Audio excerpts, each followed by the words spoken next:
This will be about the proper adjustment for a mesh chain. The front roller is what takes up the slack in the mesh chain, and there's pusher rods right here that move this bearing and the whole roller forwards. There's one on each side. There's one on the driver's side and one on the passenger side.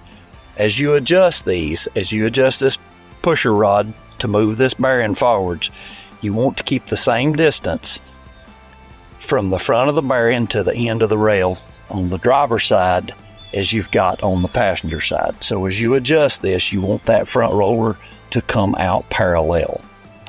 Okay, to tell how much to adjust that roller out, there's a cross channel that sits inside the rail, usually about 3 foot back inside the front of the rail.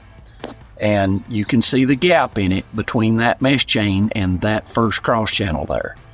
And that gap needs to be somewhere in the neighborhood of 1/4 inch to 3/8 of an inch.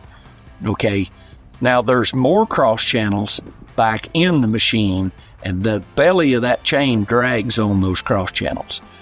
This particular unit is brand new, and we put a little bit more of a gap in there. This one's probably 3/4 of an inch, but that bigger gap is in there because we know this chain's going to stretch a lot when it's brand new.